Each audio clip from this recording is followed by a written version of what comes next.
जय राम जय जय राम सिया राम जय जय सिया राम।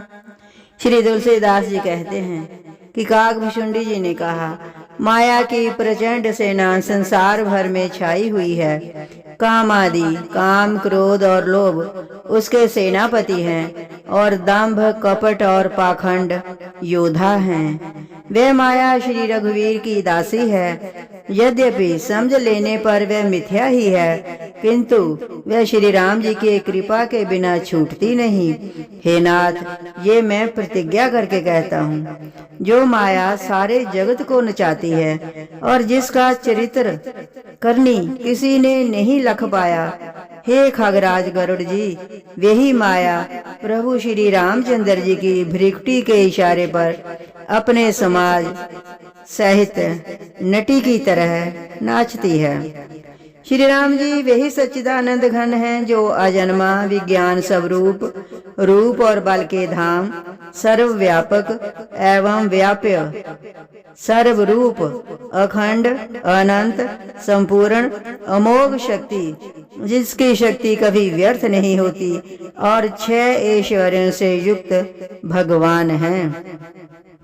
वे निर्गुण, माया के गुणों से रहित, महान, वाणी और इंद्रियों से परे, सब कुछ देखने वाले, निर्दोष, अजेय, ममता रहित, निराकार, माइक आकार से रहित, मोह रहित, नित्य, माया रहित, सुख की राशि, प्रकृति से परे, प्रभु, सदा सबके हृदय में बसने वाले, इच्छा रहित, विकार रहित, अविनाशी ब्रह्म हैं।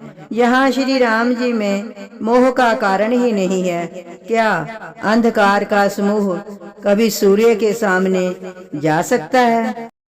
भगवान प्रभु श्री रामचंद्र जी ने भक्तों के लिए राजा का शरीर धारण किया और साधारण मनुष्यों से अनेकों परम पावन चरित्र किए। जैसे कोई नट अनेक वेश धारण करके नृत्य करता है और वही उसी के अनुकूल भाव दिखलाता है, पर स्वयं वह उनमें से कोई हो नहीं जाता।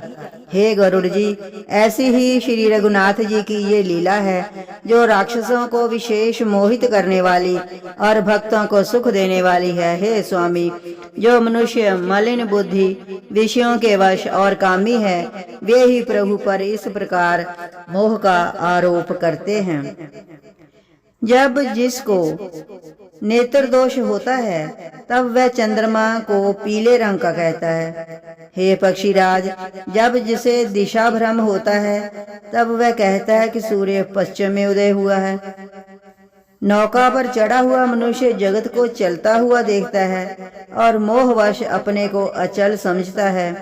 बालक घूमते हैं, घर आदि नहीं घूमते, पर वे आपस में एक दूसरे को झूठा कहते हैं। हे गरुड़ जी, श्री हरि के विषय में मोह की कल्पना भी ऐसी ही है। भगवान में तो स्वप्न में भी अज्ञान का प्रसंग नहीं है, किंतु जो माया के वश मंद बुद्धि और भाग्यहीन हैं और जिनके हृदय पर अनेकों प्रकार के पर्दे पड़े हैं, वे मूर्ख हठ के वश होकर संदेह करते हैं और अपना अज्ञान श्री राम जी पर आरोपित करते हैं। जो काम, क्रोध, मद और लोभ में रत हैं और दुख रूप घर में आसक्त हैं, वे श्री रघुनाथ जी को कैसे जान सकते हैं? वे मूर्ख तो अंधकार रूपी कुएं में पड़े हुए हैं। निर्गुण रूप अत्यंत सुलभ है, परंतु सगुण उसको कोई नहीं जानता। इसलिए उन सगुण भगवान के अनेक प्रकार के सुगम और अगम चरित्रों को सुनकर मुनियों के भी मन को भ्रम हो जाता है। हे पक्षीराज गरुड़ जी, श्री रघुनाथ जी की प्रभुता सुनिए। मैं अपनी बुद्धि के अनुसार वह सुहावनी कथा कहता हूँ। हे प्रभु, मुझे जिस प्रकार मोह हुआ, वह सब कथा भी आपको सुनाता हूँ। हे तात, आप श्री राम जी के कृपा पात्र हैं। श्री हरि के गुणों में आपकी प्रीति है, इसीलिए आप मुझे सुख देने वाले हैं। इसी से मैं आपसे कुछ भी नहीं छिपाता और अत्यंत रहस्य की बातें आपको गाकर सुनाता हूँ। श्री रामचंद्र जी का सहज स्वभाव सुनिए। वे भक्त में अभिमान कभी नहीं रहने देते, क्योंकि अभिमान जन्म मरण रूप संसार का मूल है और अनेक प्रकार के क्लेशों तथा समस्त शोकों को देने वाला है। इसलिए कृपा निधि उसे दूर कर देते हैं, क्योंकि सेवक पर उनकी बहुत ही अधिक ममता है। हे गोसाई, जैसे बच्चे के शरीर में फोड़ा हो जाता है तो माता उसे कठोर हृदय की भांति चिरा डालती है। यद्यपि बच्चा पहले दुख पाता है और अधीर होकर रोता है, तो भी रोग के नाश के लिए माता बच्चे की उस पीड़ा को कुछ भी नहीं गिनती, उसकी परवाह नहीं करती और फोड़े को चिरवा ही डालती है। उसी प्रकार श्री रघुनाथ जी अपने दास का अभिमान उसके हित के लिए हर लेते हैं। तुलसीदास जी कहते हैं कि ऐसे प्रभु को भ्रम त्याग कर क्यों नहीं बजते। हे पक्षी राज गरुड़ जी, श्री राम जी की कृपा और अपनी जड़ता की बात कहता हूँ, मन लगाकर सुनिए। जब जब श्री रामचंद्र जी मनुष्य शरीर धारण करते हैं और भक्तों के लिए बहुत सी लीलाएं करती हैं, तब तब मैं अयोध्यापुरी जाता हूँ और उनकी बाल लीला देखकर हर्षित होता हूँ। वहां जाकर मैं जन्म महोत्सव देखता हूँ और भगवान की शिशु लीला में लुभाकर 5 वर्ष तक वहीं रहता हूँ। बालक रूप श्री रामचंद्र जी मेरे इष्ट देव हैं, जिनके शरीर में अरबों कामदेवों की शोभा है। हे गरुड़ जी, अपने प्रभु का मुख देख देख कर मैं नेत्रों को सफल करता हूँ। छोटे से कौए का शरीर धरकर और भगवान के साथ साथ फिरकर मैं उनके भांति भांति के बाल चरित्रों को देखा करता हूँ। लड़कपन में वे जहाँ जहाँ फिरते हैं वहाँ वहाँ मैं साथ साथ उड़ता हूँ और आंगन में उनकी जो जूठन पड़ती है वही उठाकर खाता हूँ। एक बार श्री रघुवीर जी ने सब चरित्र बहुत अधिकता से किए। प्रभु की उस लीला का स्मरण करते ही काक भुशुंडी जी का शरीर प्रेमानंद वश पुलकित हो गया। भुशुंडी जी कहने लगे, हे पक्षीराज सुनिए, श्री राम जी का चरित्र सेवकों को सुख देने वाला है। अयोध्या का राजमहल सब प्रकार से सुंदर है। सोने के महल में नाना प्रकार के रत्न जड़े हुए हैं। सुंदर आंगन का वर्णन नहीं किया जा सकता, जहाँ चारों भाई नित्य खेलते हैं। माता को सुख देने वाले बाल विनोद करते हुए श्री रघुनाथ जी आंगन में विचर रहे हैं। मरकत मणि के समान हरिताभ श्याम और कोमल शरीर है। अंग अंग में बहुत से कामदेवों की शोभा छाई हुई है। नवीन कमल के समान लाल लाल कोमल चरण हैं। सुंदर अंगुलियां हैं और नख अपनी ज्योति से चंद्रमा की कांति को हरने वाले हैं। तलवे में वज्रादि, वज्र, अंकुश, ध्वजा और कमल, ये 4 सुंदर चिन्ह हैं। चरणों में मधुर शब्द करने वाले सुंदर नूपुर हैं। मणियों रत्नों से जड़ी हुई सोने की बनी हुई सुंदर करधनी का शब्द सुहावना लग रहा है। उदर पर सुंदर 3 रेखाएं हैं। नाभि सुंदर और गहरी है। विशाल वक्ष स्थल पर अनेकों प्रकार के बच्चों के आभूषण और वस्त्र सुशोभित हैं। लाल लाल हथेलियां, नग और उंगलियां मन को हरने वाले हैं और विशाल भुजाओं पर सुंदर आभूषण हैं। बाल सिंह, सिंह के बच्चे के से कंधे और शंख के समान 3 रेखाओं से युक्त गला है। सुंदर ठुड्डी है और मुख तो छवि की सीमा ही है।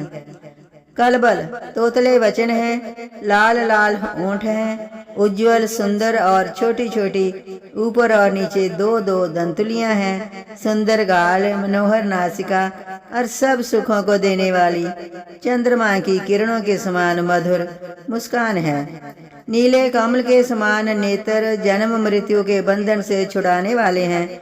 ललाट पर गोरोचन का तिलक सुशोभित है। बाहें टेढ़ी हैं। कान सम और सुंदर हैं। काले और घुंघराले केशों की छवि छा रही है।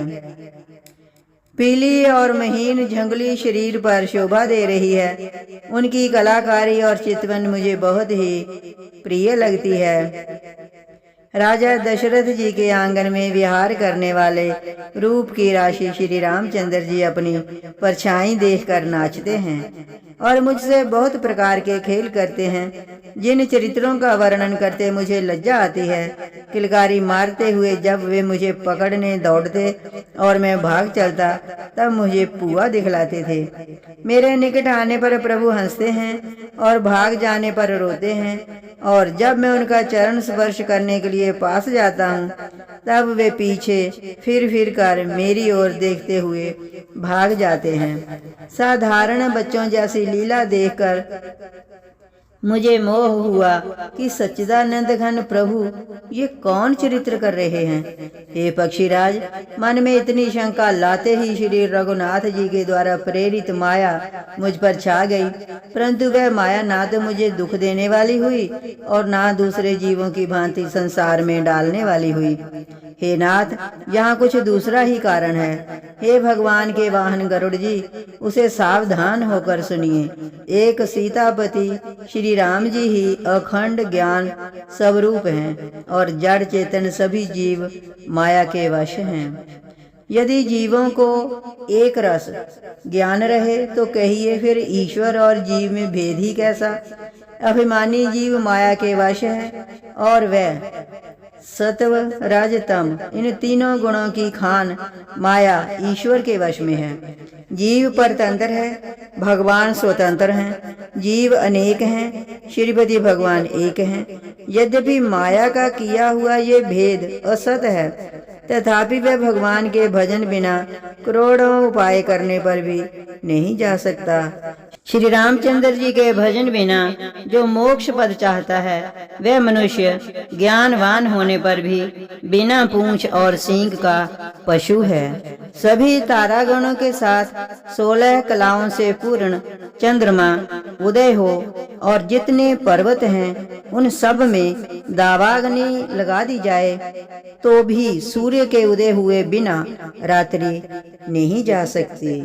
जय राम जय राम, जय जय राम, सिया राम, जय जय सिया राम।